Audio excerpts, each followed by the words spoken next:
Hello, you're watching Finicky, and today we're going to be talking about laying track. Now this is a video that I wasn't intending on doing because there's an awful lot of information on the internet about laying track. You've got blogs, you've got forums, downloaded paperwork, you've got countless videos on YouTube, and I thought, why am I going to do yet another video on the same old subject? But a number of people have said to me, you're building a really nice channel that's exploring the whole of your project, and laying track is part of your project.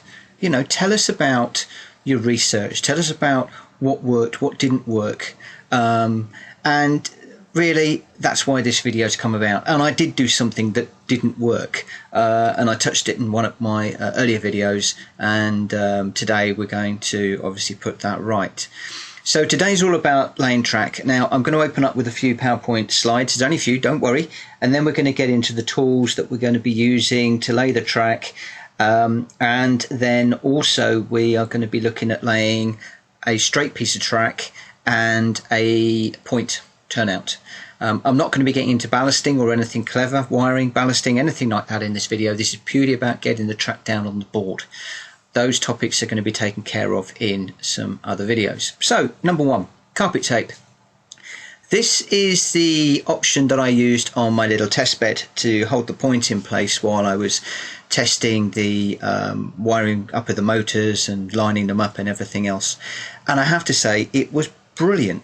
It was very heavy duty, extremely sticky tape. Yes, it was white, but it was going to get covered up with scenery, but it was brilliant. If I needed to get the point off the board, I practically had to bend the point to get it off. It was really gripping it really nicely.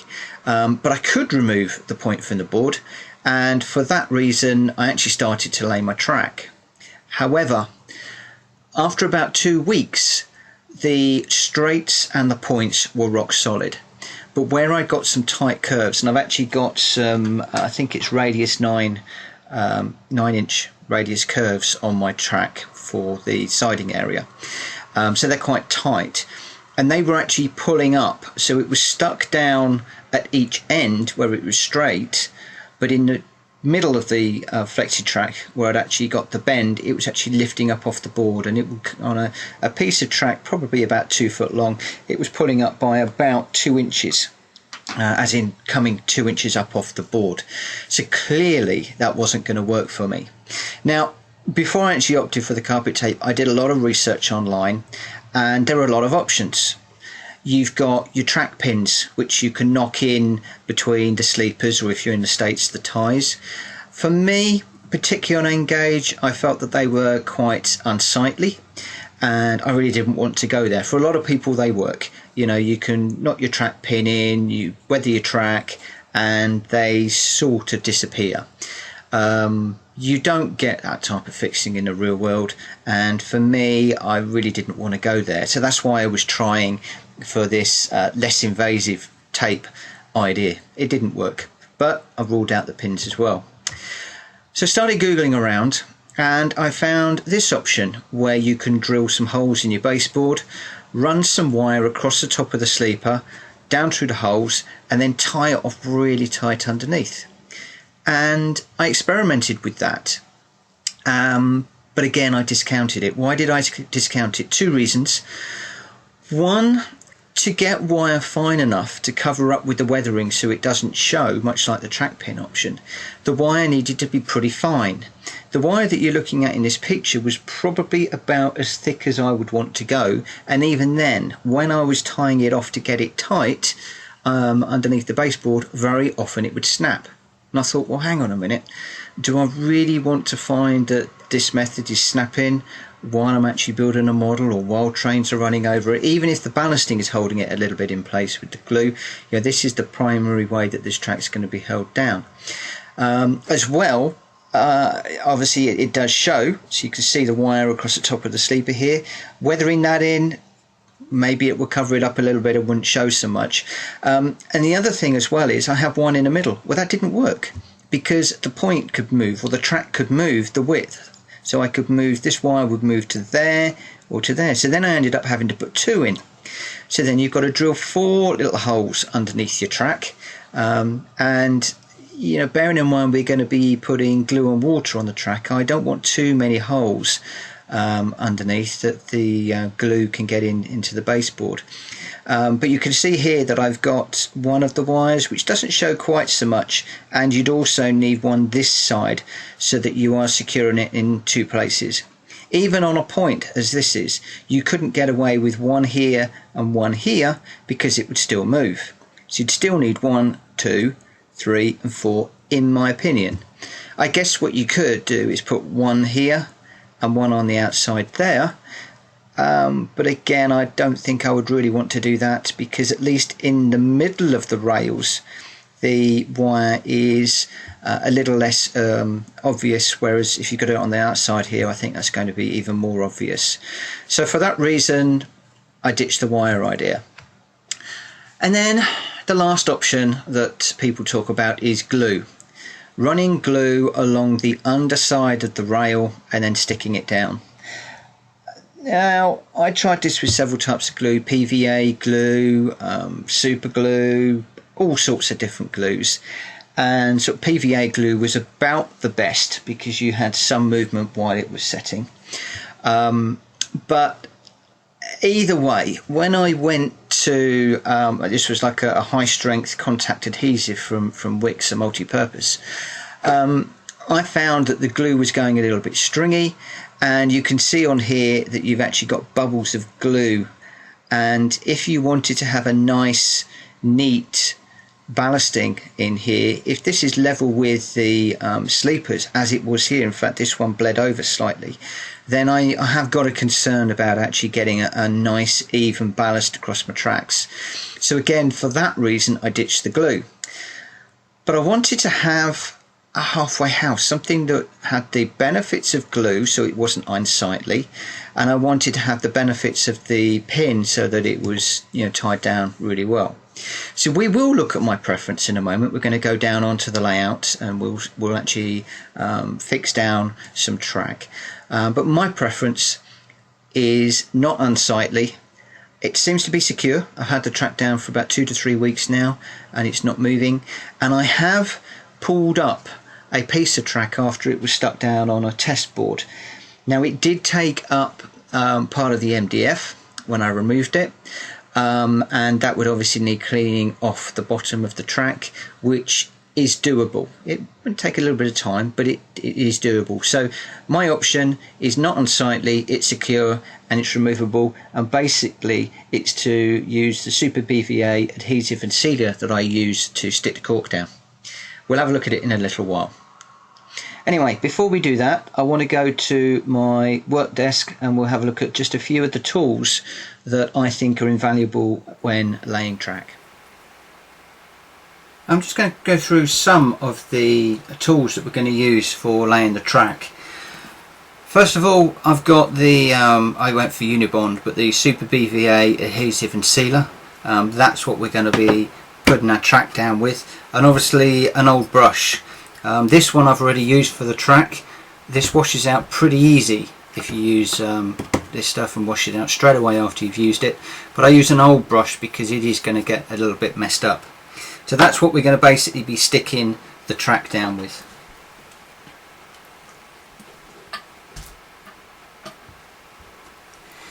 The other thing that I made good use of, both for wiring but also for laying the track, you can get these guides. Most of the model shops have them. They're a handy guide from the Railway Modeller, and it's got loads and loads of really useful information.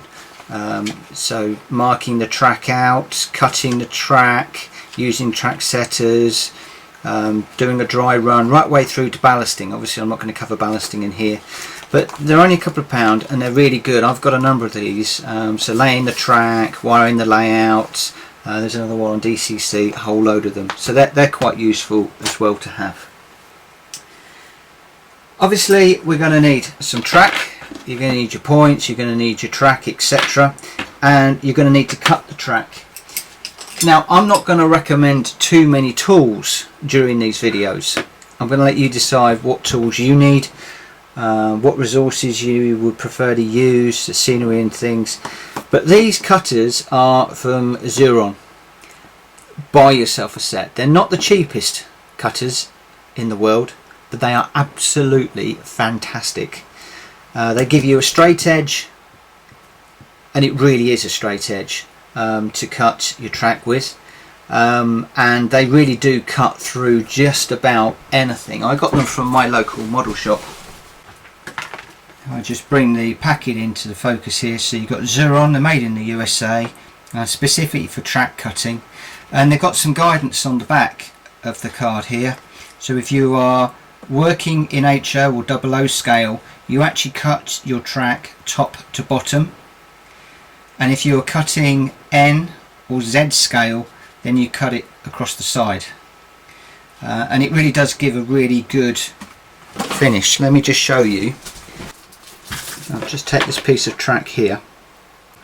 So what I'm going to do is just cut. So I'm just cutting in against the sleeper there. Nice and easy. Remember, I'm end gauge, so it's up and down.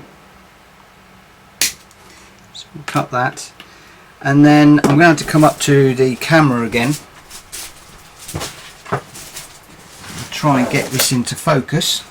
I just hold that there. You can see they've got a really nice straight edge that I can butt up to the track. Really good. Obviously on the other side, if I just bring the other piece that we cut off into there, then you can see that's really horrible. And you see how you've actually got an angle there. That's basically your waste part that you would throw away. Obviously the cutters have only got one straight edge that they can cut on. If you do it right, then you can get a really fantastic straight edge. And I've been really pleased with those cutters. So whatever you do, source these either online or in your model shop, and don't go with anything else. Just remind you of the name. It's Xuron Corp in the USA, and the Xuron cutters. Absolutely fantastic. Really good. Okay, one of the other things you're going to want is a metal ruler. Don't be tempted to go with a plastic. This is just a normal 12-inch. If you can get a longer one, then that's great. And the reason for this is we're working with Flexi-Track. And as you can see, that's bent. So when we're sticking down, if we bring that in to the ruler, now we've got a nice straight piece of track on the board. Obviously, if you want it curvy and wavy, you don't need a ruler. But on my track, I'm going to have a couple of points that are coming in each end, and I'm going to want this nice and straight in between two tracks together. So again, that's useful. If you are going to have two tracks running side by side, then you may well want a track gauge as well, which sits in the middle of one and the middle of the other, so that you get equal spacing for your trains. I don't need to worry about that on my layout, so you know, I haven't gone that route. You're going to need a knife. You're going to need a pencil, something to actually mark the track where you're going to lay it. So if you're using something like AnyRail and you've printed your track plan out, you can lay your track down over the track plan, slide the piece of paper out of the way, mark it on the actual board itself, and that way when you remove the track, you've got a guide on where you want to put your fixings. Obviously, if you're using panel pins, track pins, you don't need to worry about that because you're just going to knock them straight in. One of the other things that I found quite useful to have is a bradawl, because if I want to actually hold something in place, now I'm actually going to be putting holes in my track, but what I can do is put the bradawl down through the board, and it's only going to move a small amount. I could even do two bradawls and actually hold that in place, and I found that to be quite useful as well while I've been working. Track setter, almost invaluable if you are working with Flexi-Track. If you're working with set track, not so important, because obviously you can't change the radius, and you might need multiple track setters depending on how long your curves are and your radius. I just went with a 9-inch on my particular track setter, and basically you pop it in the Flexi-Track. Now this one is for N gauge, they do them for 00, and it sits in the track, and then that gives you a perfect 9-inch radius. and like I said, if you had a couple more, then you could bring that round to form a perfect arc. And this is very important, particularly if you are going to have multiple radius curves. So let's say you've got 2 or even 3 ovals, you're going to want to make sure that you get this correct. And the other thing is, obviously, if you are running with ovals, you need to think about how you're going to start laying the track. I would start off with the oval first of all, because that is really going to define where everything else goes. You're going to need to make sure you can get your curves on the board, and you're going to need to make sure that if you've got multiple radiuses, when the carriages are going around the corners on the outside, that they're not actually going to foul each other. So you want one rake of carriages one way, one rake of carriages the other way, and let the two pass, and make sure that they don't actually catch each other. So track setters, they're not overly cheap in my opinion, but again, absolutely invaluable for getting your curves nice and smooth. And the other thing, of course, is when you are putting curves in Flexi-Track, it keeps it nice and smooth as well. Now, I don't need to do this, but I'm going to cover this right now. If you are joining 2 pieces of Flexi-Track on a curve, okay, what you'll want to do, and there's videos online for this, what you'll want to do is make sure that you've got a large piece of rail sticking out on one side and not on the other. So I would actually cut this, I would probably cut this there, and then have another one where the rail, another piece of Flexi-Track here, where this rail will be much longer, and bring it right the way over. So it would be joined at that point there, and this one would be joined at this point here. And what that avoids, if you imagine that you joined your track there, it's going to stop that from happening, where you've got a horrible join. What it will do is it will give you a nice smooth rounded join. There's plenty of videos on that online, so again I would say use the power of YouTube, get on there, do your research, and decide how you're actually going to plan your track before you actually start laying anything. Like I said, I'm not going to cover that, but that's just a trick to keep in mind. You're also going to want some rail joiners. Now these for end gauge come in a little strip, you cut them off, and then you literally just cut back the sleepers. We'll probably be doing this downstairs, so you can see you cut that back slightly, pop your rail joiner on, and you're away. Now the other thing that I've done, because I hate soldering and because I want to have good connections throughout my track, I've bought some PL82s. I'm not quite sure of the code for 00 gauge, but these are for end gauge, PL82. And basically you get 4 pairs of red and black wires. These are basically droppers. These wires are, let me just come around to the camera. Okay, these wires have fish plates or track joiners soldered onto them, actually soldered on the back. And all you need to do is just to slide those onto your rails as you would normally, drill some holes, drop these wires down through the baseboard, and you've got your feeds. Nice and easy. I don't need to do any soldering, and it really works rather well. The only problem that you have is obviously where the solder is across the rail here. Sometimes it can be a bit fiddly getting the sleepers in where you need that for aesthetics, but I found these to be really good, and I'm using these throughout my layout. And then the last thing that I do before we go downstairs is to sort the points out. So I've got my positive and negative dropper, which is on the end of the point here, the end where the actual switch is. And the other thing that I've done, because I'm going to be working with switched frogs, I'm going to have the point motors underneath, which is going to switch the frog from positive to negative. These are electrofrog points.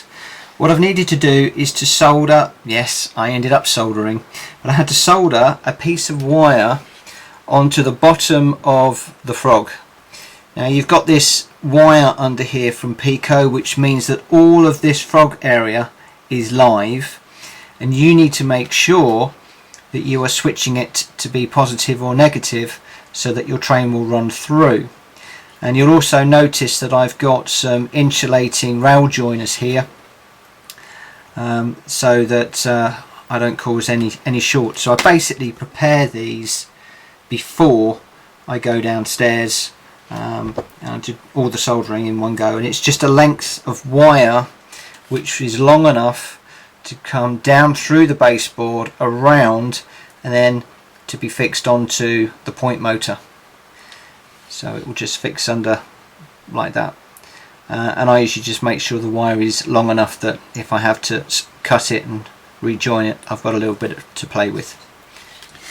So really that's all the tools that I think I need. If I do use any additional tools, then we'll cover those during the video, but for now let's go downstairs and start laying some track. Right, we're back downstairs on the layout, and I've had my track plan down and I've laid everything out roughly. I've then removed the track plan and I've started to put some of the scenery down. If I just tilt the camera back just for a second so you can see further down the layout, then you can see down the far end here I've got some buildings for the station and just working things through. We're not actually going to get that far at the moment. We're just going to be looking at this smooth piece of track here.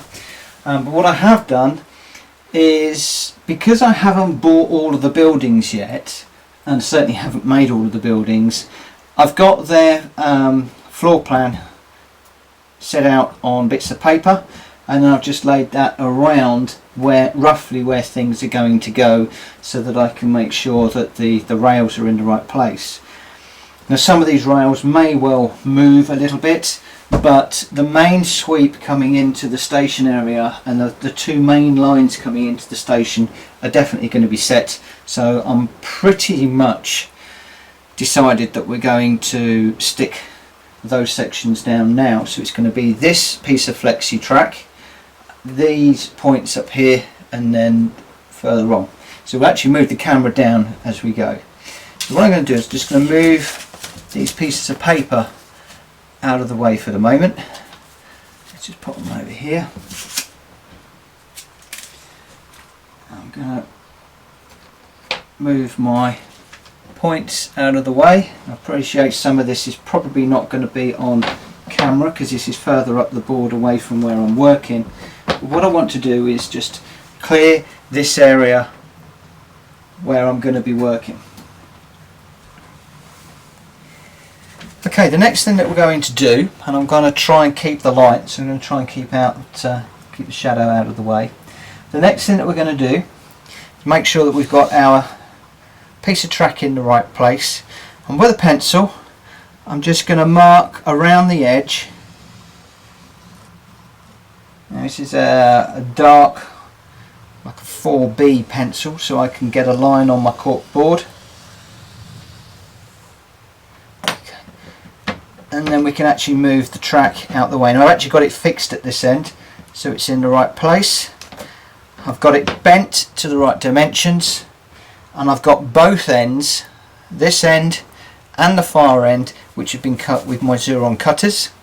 Here, I don't know if you can see, but I've got my droppers with my fish plates in place, and this is obviously pre-stuck. So we'll just move this piece of track out of the way because we don't want to get any glue on it. And then we'll bring the glue in. Remember, this is this super brilliant PVA adhesive. Now it goes on white and then it dries clear, which is rather nice. And using the brush, I'm going to come as close into the point as I dare without actually getting any glue on it. And the other thing I've learned is don't put too much glue on the brush, because what we want to do is we want a nice covering, but we want it relatively smooth. Remember, we don't want it splurging up around the point. I'm putting a little bit extra just where this board meets, just so that we get a good covering.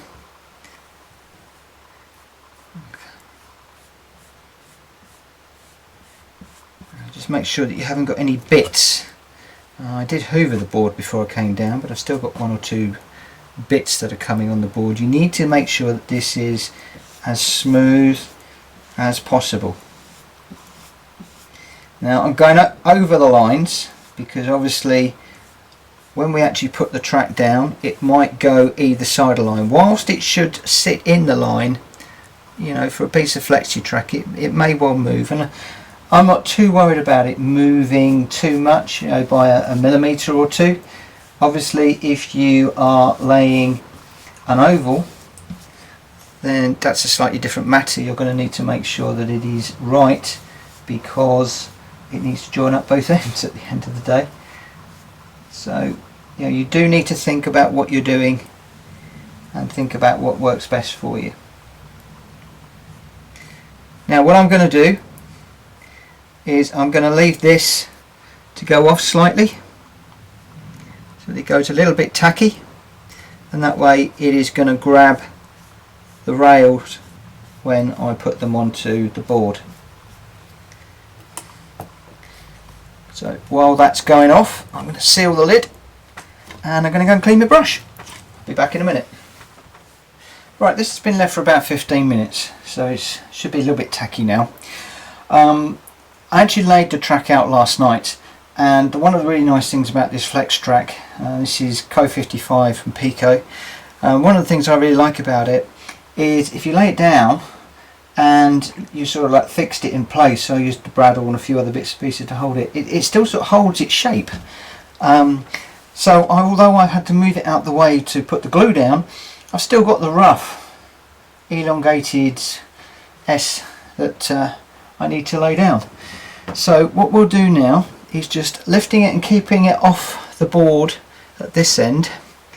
Now forgive me, I am going to get in the way now of the camera because I need to get in close.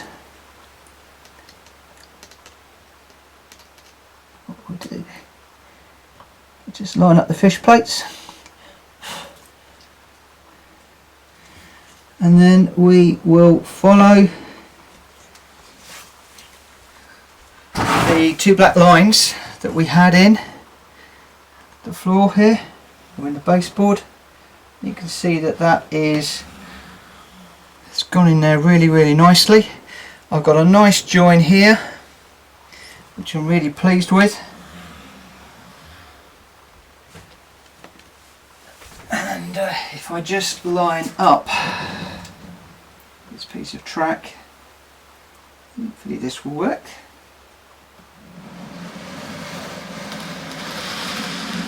Just bring these carriages in and we'll just make sure with these points over so I don't get in the way of the camera, just make sure that we've got a good run over that joint, no kinking. You can easily tell if it's not quite right because you get whereas this is nice and smooth running, you'll get a distinct chung as that goes over. And I've got next to nothing there, so I'm really rather pleased with that. Let's just send that back into the station area for later on. So that's all nicely in place. Now I've got a piece of wooden board here which I lay down. I've got a couple of bits, so we'll put that one there, I'll put this one here. Now the reason I use wooden boards is what I'm going to do now is I'm going to put some heavy books on top of the rail to weight it down into the glue. And very often you see people using magazines and things, and what I don't want to do is for the glue to get on the books or the magazines. Okay, these are old, so I don't particularly care about them. These are going to be going in the bin shortly. But if you've got some of your modelling, railway modelling magazines or something, then you don't want to get glue all over the back of them, and that really does put all the pressure then down on the track rather than either side of the board. and that should hold that track nicely in place. And we're going to leave that there for 24 hours. So tomorrow we'll come back and we will fit one of the points. So I will see you tomorrow. Ta for now. Okay, we're going to have a look at fitting the point now, and I'm actually going to probably lay these 2 points at the same time. Whether I'll go for 3 points to carry me right the way through this section, I'm not quite sure, but we'll just have a look at what's involved with laying this point first of all. I'm going to keep it relatively easy. So for the moment what I'm going to do is just to move these over here out the way so that we can see what we're doing. Now I should have pointed out there was another tool that we needed, and that was of course a drill, and we need 2 drill bits. We've got a small one here which is just wide enough for the small wires that we've been working with, and we've also got another drill bit which is wide enough to take the complete throw of the point. So you need to look at where the hole with the point, where your the point motor rod's going to come up, and make sure you've got a complete throw. And what I do is I just make sure that my drill bit is wide enough and a little bit more. Now you could cut a slot because obviously this moves left and right, but to give me a little bit of movement under the board I just go with a standard circle. I tend to find that a little bit easier.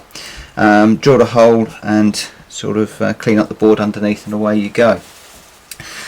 So the same way that we did with our main straight piece of track, I'm going to locate the point in the location where I want it, and then I'm going to simply draw around the point with the pencil all the way around it, so I know exactly where it's going to go. And then using a very sharp pencil or a point, I tend to move my point all the way across, bring it back to the middle, and then I put a hole where I'm going to locate the point motor. Use the bradawl to run it through the baseboard just so that I can see where that hole is going to be for the rod to come up. I'm also going to need a hole in the baseboard to pass my frog wire down through, so we'll put a hole there, and I'm also going to need a hole for where my live and my earth, my negative feeds are going to go. So one there, and we'll just reintroduce this point so we get this in the right place. There we go. So probably just about there. Okay. Slightly over. Okay. So we've got a hole there, got a hole there. Let's just take this point away now. We've got a hole there for the drop wire, and we've got a hole there. And then what I tend to do, so that I know exactly what I'm doing, is I put a circle around them. It doesn't show up too well where I've had the where I've had that. So we've got one there, one there. And just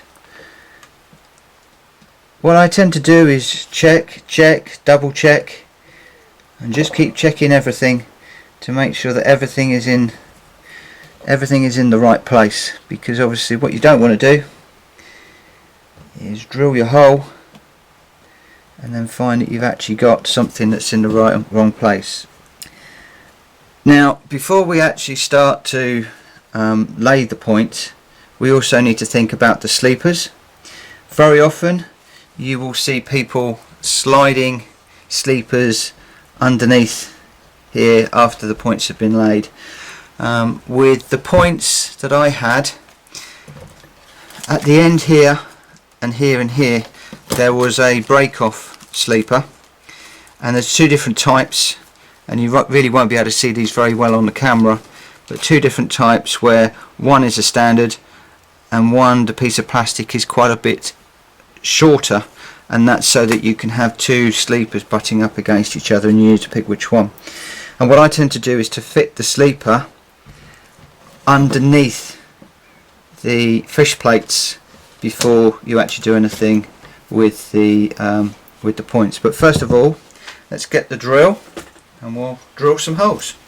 Okay, so just make sure that there's nothing underneath the board that you're going to go through.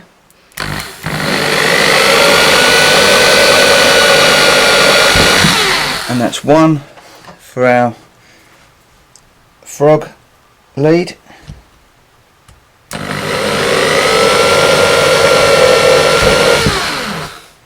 One for the negative.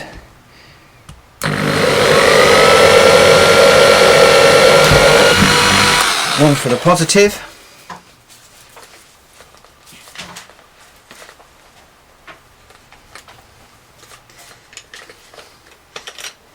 I tend to find having a drill that you can adjust the speed on is really useful for this. It gives you a lot more control than those drills that you just wang straight in the board.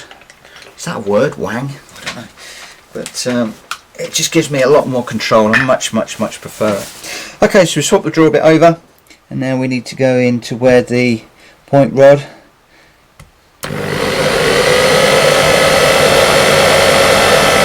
where the point rod's going to be located.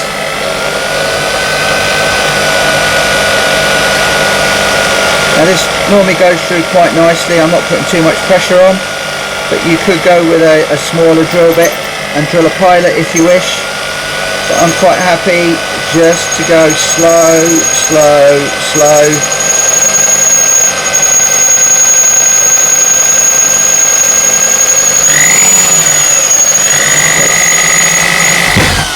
Just gave it a little bit more at the end there, just as it started to bite the board.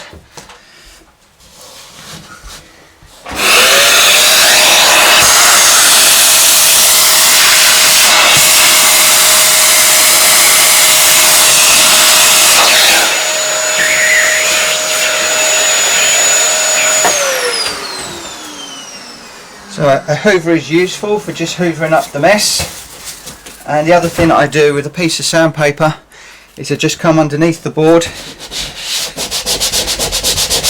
and where the holes have come through, I just sand them off, just so that I get a nice finish underneath, which is good. And it also means I haven't got any scrappy little bits of wood getting in the way of the holes.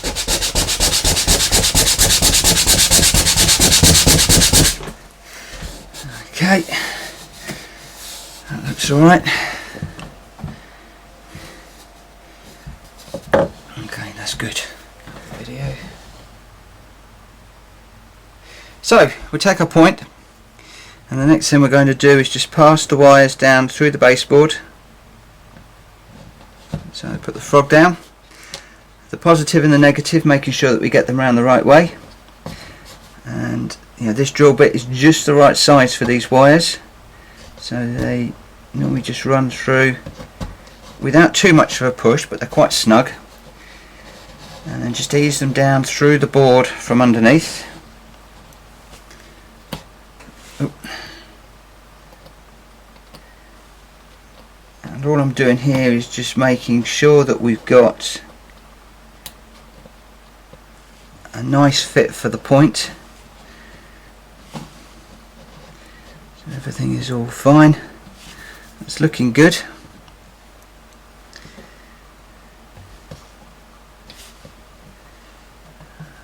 It's looking okay to me.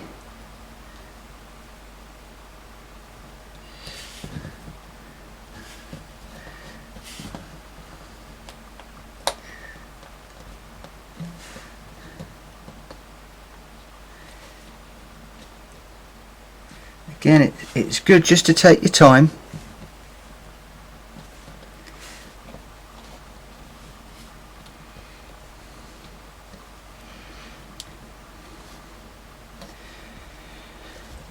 Just to make sure everything's in the right place.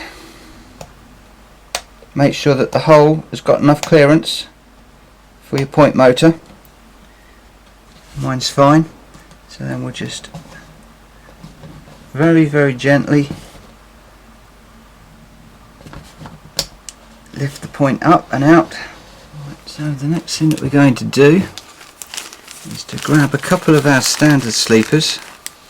We need to make sure that we get the right ones and not the ones that are prepared to go midpoint, which is one of those. So get a couple of these. Just drop the wire back down. I'm going to take these wires off, these two. I don't actually need those in there for the moment. Come, there we go. Just take this one out as well.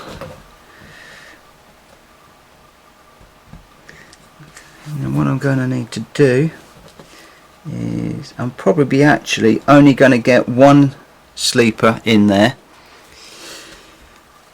because obviously I'm going to have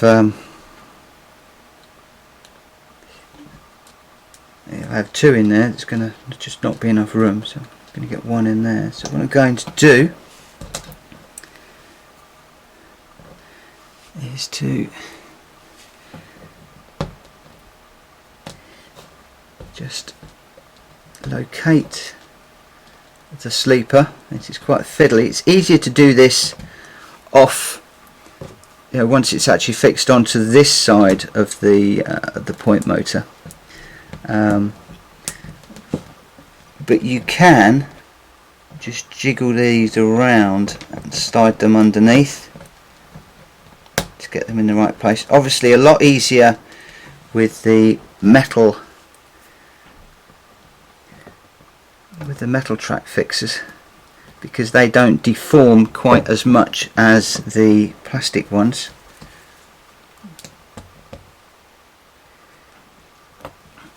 Okay, now you can see here that I'm going to need to cut this one. Now I could have used one of the special ones to go in there, but this one I've actually got to cut in very, very, very tight. So rightly or wrongly, I'm deciding to actually use one of the normal ones and just cut it.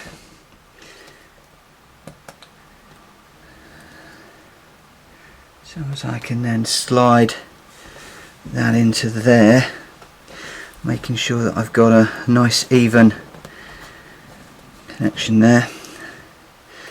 I think that's going to go in there just nicely. Again, just making sure that we're okay on our point for clearance. Everything is all looking good. So and the bit of glue that I put around will hold that. If not, the ballast will hold that. When we come to ballast, I normally put a little bit of glue in there just to hold it. And then we're just back to our glue. Again, I'm just doing one point here. If you were to do quite a few points, get them all ready and lined up, then you could do more in one hit. For me, I'm taking it slowly and carefully, learning my lessons as I go along, sharing those lessons with you. So I'm quite happy just to do it little bit by little bit. Now the other thing that I have learnt is not to go right the way up to the point mechanism. So that's why I drew around the point mechanism, and you can see a little box section where I'm not going to put the glue, but I can put a little bit of glue this side of the box section, and I tend to put in a little bit more than I would normally at the ends. Let's make sure that it's not raised up too much. So you could, if you wanted to, mask that point section. A lot of people put a bit of masking tape across here. Personally, I think it's a little bit overkill. I don't really think that you need that absolutely. Now I've got my sleeper in there, and I'm not actually going to worry too much about a sleeper in here at the moment, although I might actually put one in. We'll have a look in a moment.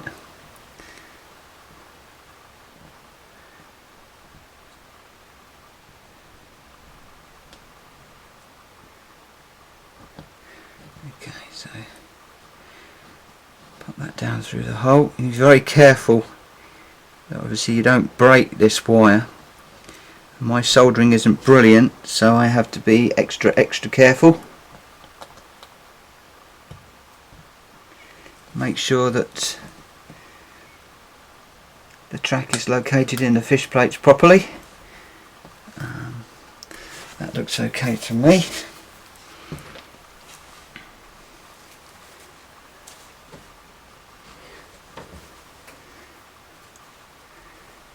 It goes down through there.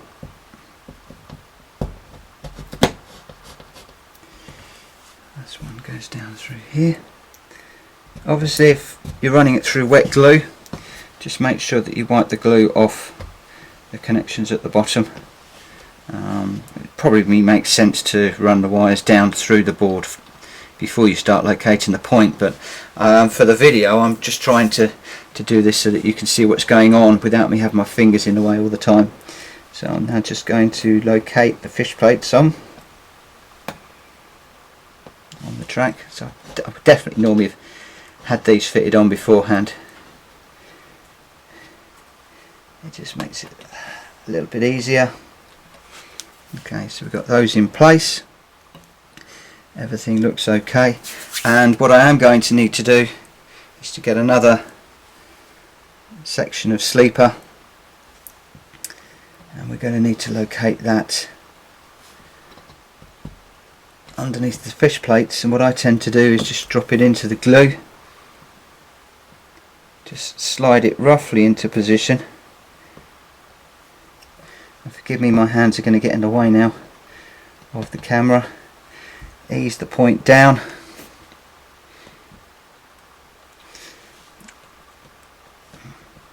Over onto that sleeper.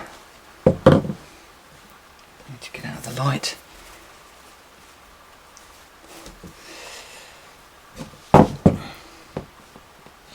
Push that down into that spare sleeper. Just get it nicely lined up.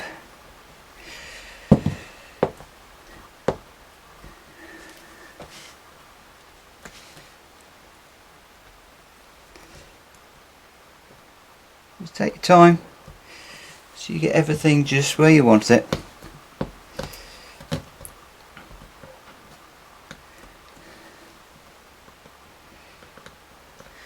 I'm reasonably happy with that. The last thing that we'll do is just to set the point, and we'll bring a carriage. I tend to do this with an old carriage.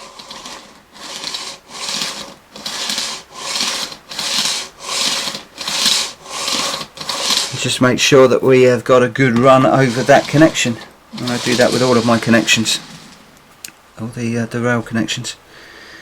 And that's basically how I pop a point in. So all I need to do now is grab my block of wood over the top of the point,